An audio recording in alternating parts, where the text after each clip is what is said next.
Airlines. They are bracing for a serious pilot shortage. It could be a crisis by some accounts. How is this going to affect your travel? Right now, we're going to Jack Nicas. He is in Chicago, who has been reporting on this with a trio of reporters for us. Hi, Jack.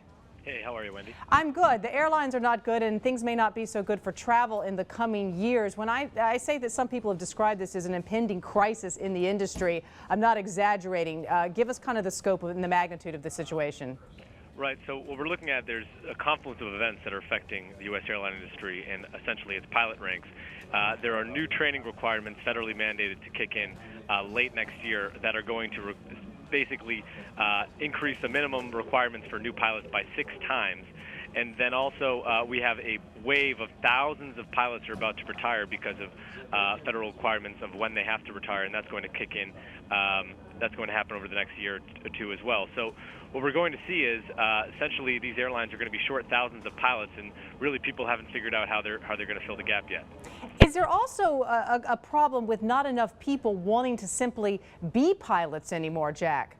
Yes, we've seen pilot licenses dramatically drop over the past decade, and part of that, people at aviation training schools are saying is that it's really just not that attractive of a profession anymore. That, there's been a lot of headlines about, bankruptcies and cutting airline wages, and also it's just not a glamorous lifestyle anymore. A lot of these starting out pilots are working for $20,000, $30,000 a year, and they have to fly, all the time and waiting for new flights and things like that. So.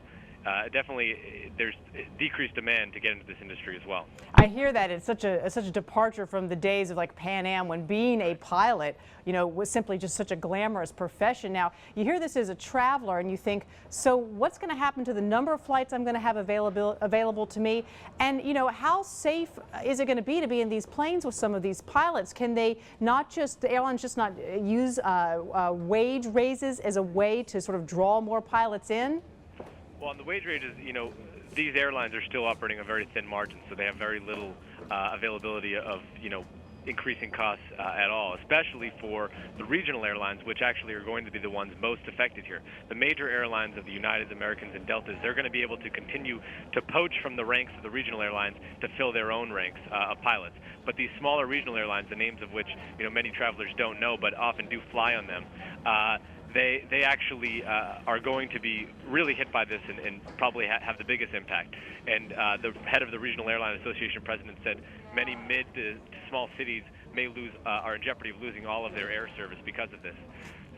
So, what we could see is the magnitude of this problem is not yet seen, but definitely will be hitting the regional airlines the most. Jack, let me ask you this. I mean, your reporting with your colleagues puts a very fine point on this problem. Is there any discussion as to whether these requirements of the 1,500 hours are just simply too onerous and need to be dialed back? I mean, is it what we're seeing, just more pilots rushing up into the planes and flying with banners behind them, which really isn't even mimicking the real-world situations that they need to be prepared for when they're flying you and I around?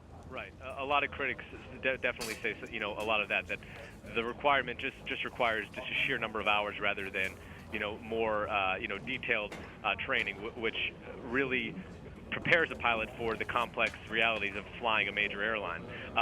So, it remains to be seen whether or not these regulations are going to be adjusted.